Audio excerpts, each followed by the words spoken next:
59 medical. Bhargavi 9 medical. Kusuma 55 engineering. Congratulation sir. Ananthalakshmi 43 medical. N Rambabu 29 engineering. M Venkatalakshmi 30 P Mahalakshmi 15 C Padmavathi 8 G Pramila 33 D Veeranna 9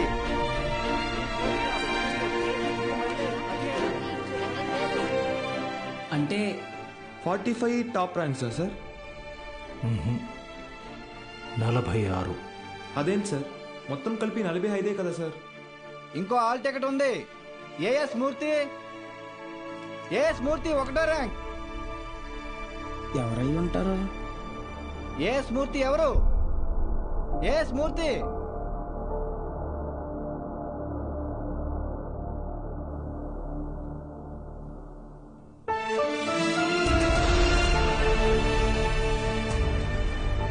నాతో కలిపి 46.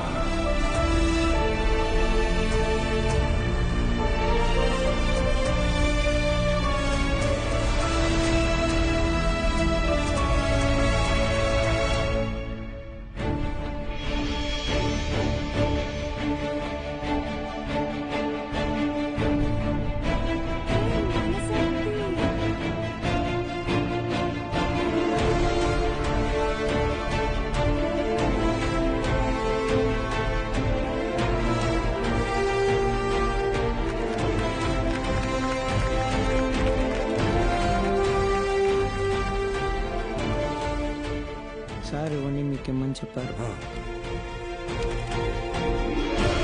సతీ, నీ పూర్తి పేరు చెప్పు. అన్నవరం సత్యనారాయణమూర్తి. చాలా పెద్ద పేరురా.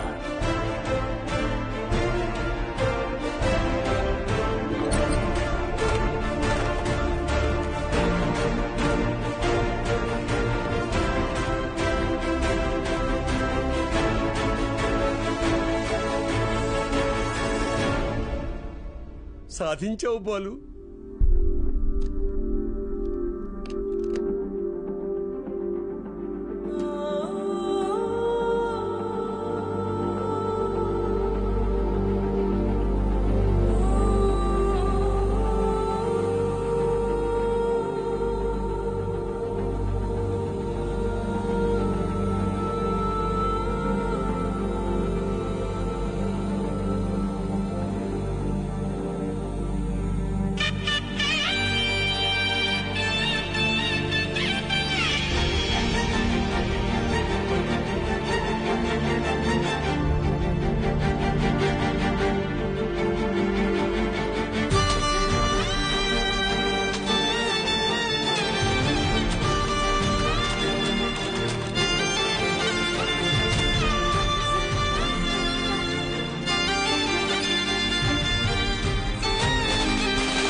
నైన్త్ ర్యాంకే కదా, అయినా సరే నెలకొక 3,000 నుంచి 4,000 ఖర్చు అవుతుంది.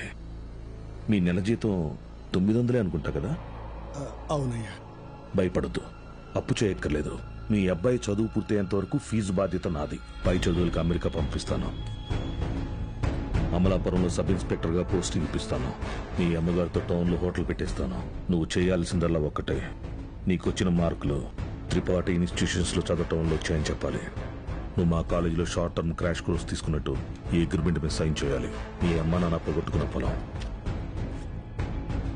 ఇక మీదకి మీదే.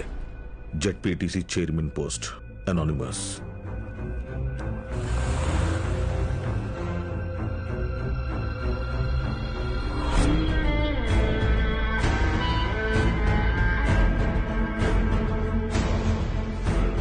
తీసుకొచ్చాను సార్.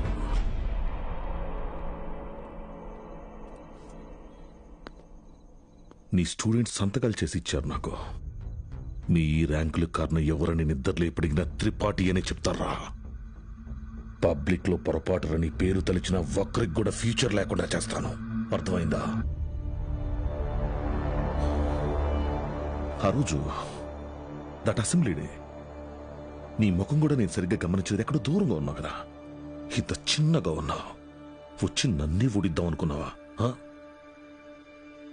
త్రిపాఠి సార్, చాలా రోజుల క్రితం మీరు నాతో అన్నారు, 0 fees 0 education, more fees more education అని. ఆ బోర్డులో ఉన్న స్టూడెంట్స్ ఎవ్వరికి వేలకు వేలు ఫీజు కట్టడం వల్ల ఈ ర్యాంకులు రాలేదు. మీరు వాళ్ళకి లక్షల లక్షల డబ్బులు ఆశ చూపించి వాళ్ళ ర్యాంకుల్ని, వాళ్ళ గెలుపుని కొన్నారు. ఇది కూడా ఒక గెలుపేనా?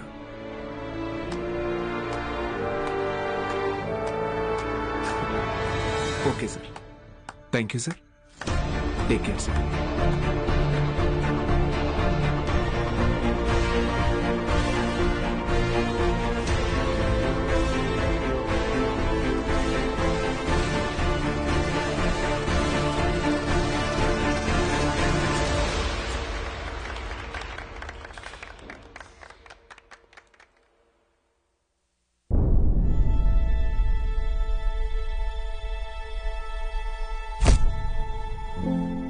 ఏ మనిషి అయితే మిమ్మల్ని నమ్మలేదో ఈరోజు ఆ మనిషే మీ ఇంటి ముందుకొచ్చి మిమ్మల్ని తన ఇన్స్టిట్యూట్కి బ్రాండ్ అంబాసిడర్ అవ్వమని బతిమాలుతున్నాడు.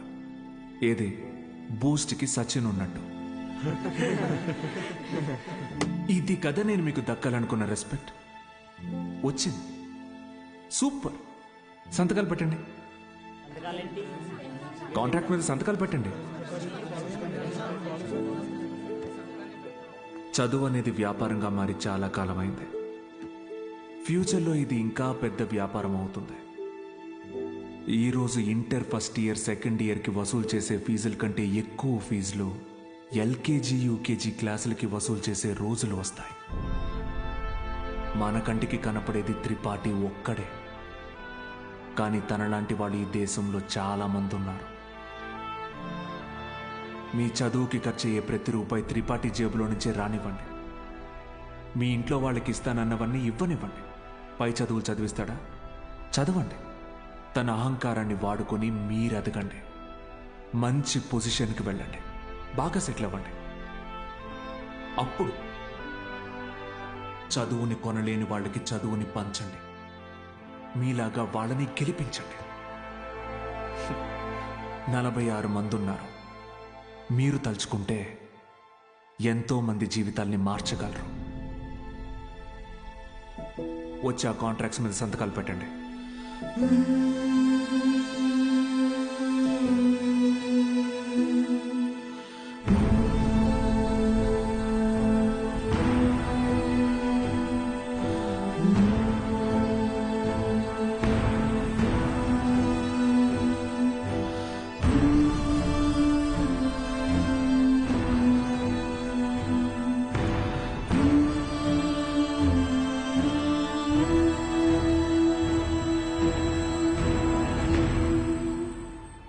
నేను త్రిపాఠి ఎడ్యుకేషనల్ ఇన్స్టిట్యూషన్లో చేరిన మొదటి రోజు ఎప్పటికీ మర్చిపోలేను.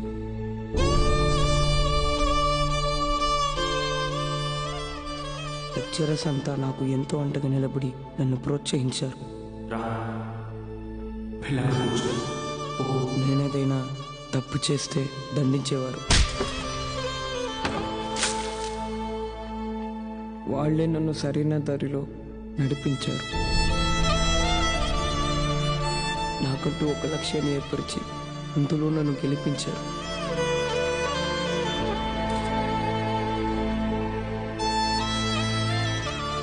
నాకు అమ్మ నాన్న లేరు. త్రిపాఠి ఎడ్యుకేషనల్ ఇన్స్టిట్యూషనే నా ఫ్యామిలీ. అక్కడికి అందరూ అమ్మ నాన్నలతో వస్తారు. నాకెవరూ లేరుగా. ఆయన వస్తారేమో అడుగుతారా?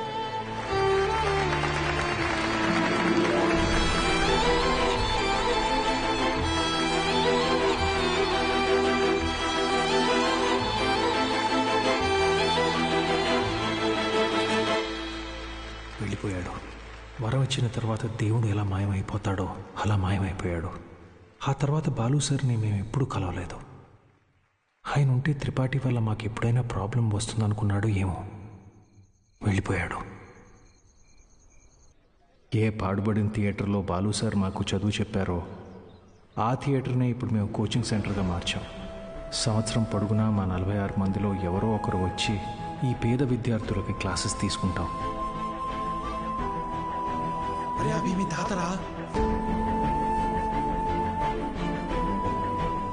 ఇక్కడ చదువు అమ్మబడదు, పంచబడుతుంది.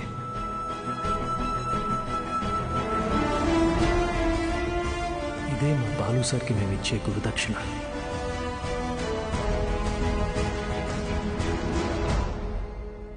ఇప్పుడు బాలు సార్ ఎక్కడున్నారు సార్? తెలీదు.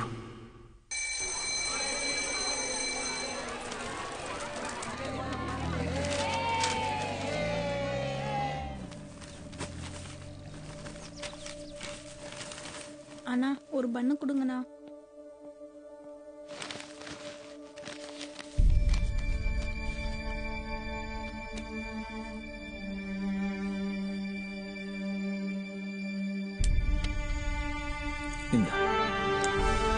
தேங்க்ஸ். படிக்கணும்னு ஆசை இருக்கா தம்பி? ஆமா சார்.